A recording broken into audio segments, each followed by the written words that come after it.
Hi, my name is Noel Davis with World Composting, and today we're going to do an update on the Vermibag Max. So the last time we fed them, we gave them just over 5 pounds of food, and it's been 29 days. So it's been quite a long time between updates, and I'm sure all of this food is gone, as last time I believe I fed quite a bit of watermelon. Now this time, we're going to add another really large feeding, since it's going to be 8 pounds, 4 ounces of food. So this is actually like 2 more pounds than I normally add to these systems, but I think this system can handle it. I think the worms in here, the red wigglers, I think that they tend to multiply a little bit more quickly, and they are probably roaring to go and chew through this food. So we're going to add a really large feeding this time. Hopefully we won't come back 29 days later. Hopefully it'll be closer to around that 21 time frame, but we'll see how it goes. But right now, I think this is going to be a great feeding for them. I think this bag is going to be doing really, really well with the last feeding of watermelon to help that moisture content, and the fact that there's the plastic over the top to keep that moisture in. So with that, let's go take a look at the system and see how it's doing. All right, here is the Vermibag Max. Let's go ahead and open this up.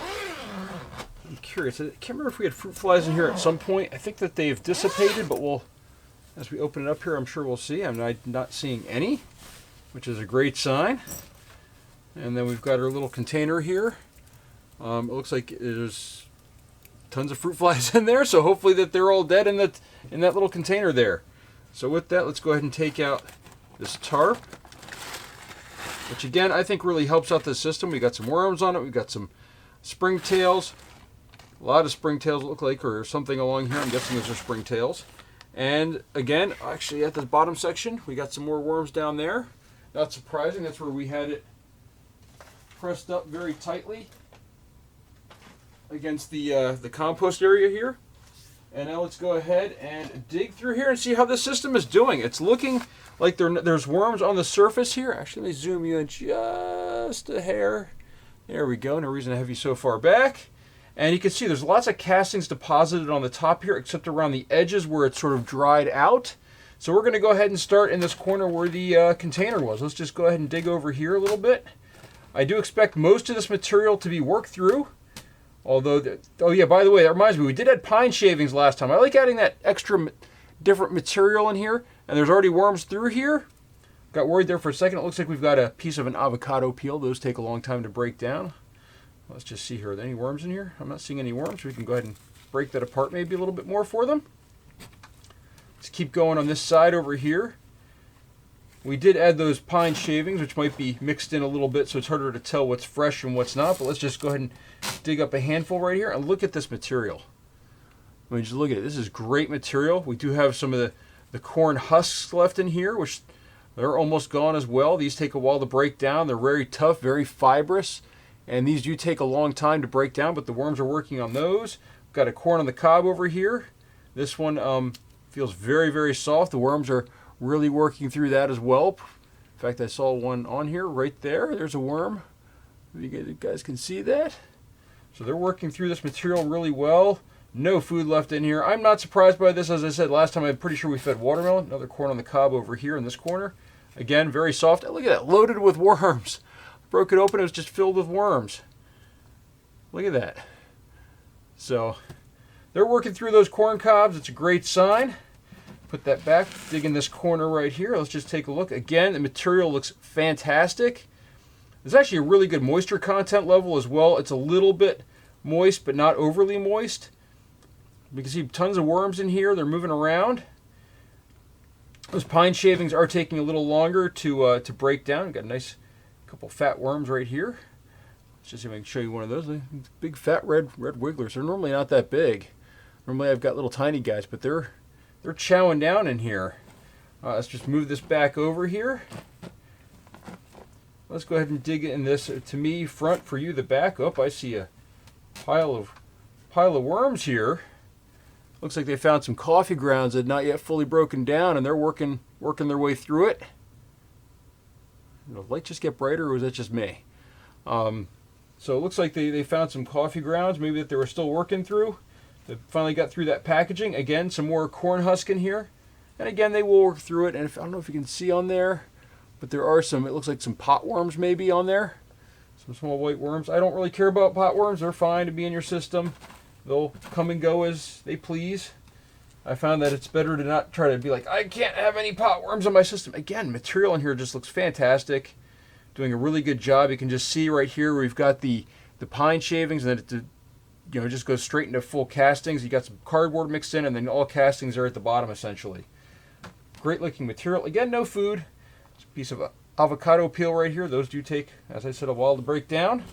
Let's go ahead and scrape off this top layer right here, which has a bunch of worms in it too, but as I said, I think they're scrounging now for food. Let's just go ahead and dig in this section. Again, look at all these worms. Just massive, massive amounts of worms in here. They're doing a great job in this system. I really think that they like this material. You can just see they're all over the place in here. They're really working their way through the material, the food, I should say, and then coming up to the bedding material, working their way through that. This is, I don't know what this is. Oh, there's a corn cob as well. So they're working their way through that corn cob. Just check this corner over here. We've got some avocado peels. Those take a while to break down. Oh, here we go. Here's a thing of coffee grounds. They broke it open. You can see, hopefully that's in focus, and you can see there's tons of pot worms. I find there's usually pot worms on coffee grounds. I think it's they kind of have that acidity to them. We can see right here, grabbed a whole bunch of stuff. Tons of worms by them as they're breaking these down. Just in general, this material looks great. More worms. Overall, this system, unsurprisingly, looks fantastic after sitting for this long. What's really great is it seems like that fruit fly issue seems to be gone. I will continue to leave the fruit fly trap in the system, but at least the fruit flies, they seem to be sort of dissipating. Now, I'm not going to add that pine shavings every time, so we're not going to add any this time, but I am going to add some dry cardboard on top. Sorry, you can hear the bag scraping across there. I got a big bag of cardboard over here. I'm just going to add just a small layer on top here, and this is just to protect the worms, even though they are digging down, from the cold stuff we're about to put on here, because we're going to put a ton of frozen food on here. I'm just adding a very, very light layer. It's just to add a little bit of a buffer. There we go. Maybe just a little bit more here. Right there. There we go. A little bit of a buffer. Okay, now let's get this food in here, which looks like they're going to get a lot. They're going to get a big feeding here, as we said. So this is our first container here. Oh, hold on, I'm going to smash this on the side here. There we go. Get some of it out. There we go. It's releasing slowly. Big feeding in here. Lots of food. Really packed into these containers. Really tight. Make sure I scrape all that stuff out. We're just going to refill it later anyhow. There we go. There's our first container of food, and let's just take a look at this. We've got, of course, our banana peels. We've got coffee grounds, and then we've got mango peels and pits. The pits take a long time to break down. I don't know if you can see it under here, but there we go. This right here, this fleshy piece is a pit, the peels, and then we've got the coffee grounds. Coffee grounds, they can take a while, but usually the faster they can get into the bag, the quicker it'll break down. This one's already open a little bit. See if we can open it a little bit more. Maybe not. That's okay. We'll throw that one in that corner. We've got some cucumber. More. Man, these are really frozen together. More banana. We've got some lettuce here. So this is another variety of food. Another mango seed. Big mango seeds in here. We're into mango eating again. We've got pear. Mango skin. More bananas. Got tons of tea leaves on here, right here. Some Brussels sprouts. Got some clementine. More lettuce. Tons of mango in here. We're going to have lots of mango coming up, I think. We buy them in big packages during this time of year when they're in season. The kids absolutely love mango. I'm sure we could go through a dozen a day if we would allow them. Tons of banana peels in here as well, as we're going through those. As we get into these warmer seasons, we start eating a lot more fruit and veggies. Another thing of coffee grounds. We're going to throw those over here. Some more pears. I've been going through a pear kick lately since the Dianju, I think they're called, pears are in season. More coffee grounds. Ooh, this one's rip open here. There we go. So that one's ripped open. We'll throw that one here in this corner. And that's our first container. Wow, this is a lot of food in that one container.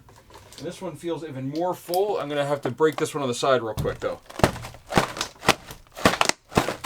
just so we can kind of break it up there. It fell right out, except for this piece of paper right here. This is there we go.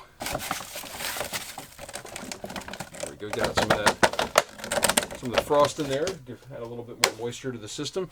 So one of the things I've been doing, and the reason why you see these this paper on top here, is I've been lining my bins with coffee filters, the containers that I have, because sometimes the grounds and things are getting stuck in the bottom, and then they're ending up down the drain. So if I throw in one of these coffee filters, I can get them all out. But there we go.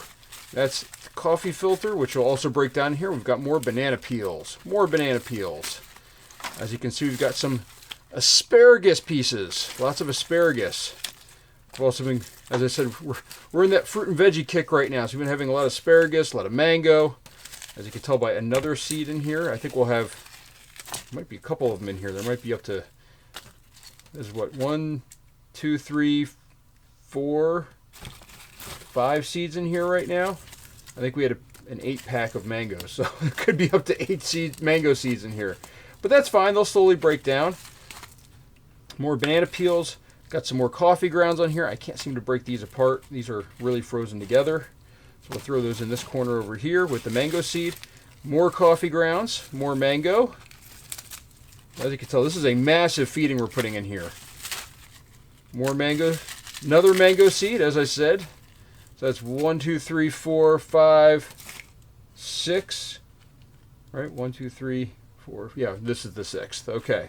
We've got 6 mango seeds in here. There we go. Banana peels. Tons of tea leaves in here. Coffee grounds. So this is a really big feeding. This is probably going to heat up a little bit because of how much we're putting in here, which isn't a bad thing. It's not bad to have it kind of go a little bit composting. You don't want it to get like up to like 200, I'm not saying 200 degrees, but you don't want to get up to like 170 degrees or something like that. Maybe it heats up to like 80, 90 degrees, which is perfectly fine.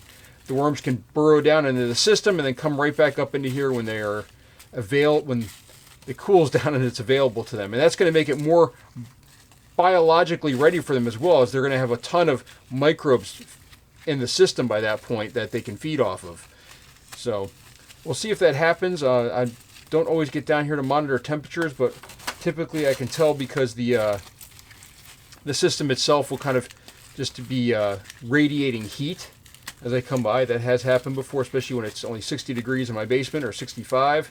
You have a system that's at 80 degrees. You can kind of tell as you walk by it. By the way, we do have some apple in here as well, but this is our large feeding that we have. Now with this, we are going to add some crushed crab and eggshell. And I'm going to put my mask on here, so I'll be a little bit muffled here in just a minute. As I try to safeguard my lungs. You should always wear a mask, and really I should probably be wearing goggles too so it doesn't get in my eyes, but I really haven't had that issue, thankfully. Knock on wood, as you can hear right there. Hopefully it doesn't set off my dog. We're going to put on a very, very generous dose of crushed crab and eggshell, since there's so much stuff in here, and I like this kind of balances the pH, but also adds that grit. I like it to be already available for the worms when they get up there. Alright, now with that, we of course have our, once I grab it, wet cardboard to go on top of this. So, I'm going to go ahead and put that down. As I said, we're not going to put down the pine shavings this time. A lot of water in this bucket. A little stuck. There we go. See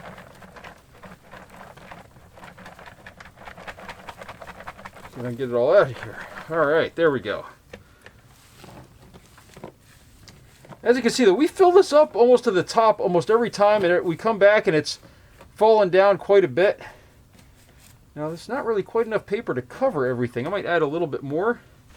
Let me first grab what's left over in this container.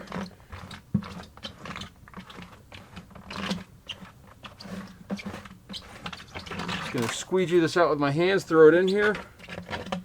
There we go. I think that's all of the paper in the container. And I'm going to grab some more from my little bag over here. I've got a bag of cardboard. It's going to just kind of spot treat a few places in there. I think that might be it. I think that's all covered now. So with that, let me put on our tarp before I forget. I did forget once and then have to come back and put it on. And then what we're going to do is we're going to put that trap back in the same corner. So I'm going to kind of press in there a little bit. We're just going to put that trap leaning against the side in there again. I don't know if you can see that or not. Let me just zoom out, but I put it right back there. And we're going to close this back up and let it sit. So that's our update for this system. 29 days later, it's still looking good. And we're still chewing through food in it. Hopefully it'll go just as fast as the last one. And we'll see. That's my update. Thank you for watching. Just a reminder, I do have links below. If you're looking to purchase any of these systems, I have a link to a page that has all of the links to purchase anything you see in my videos. So thank you for watching.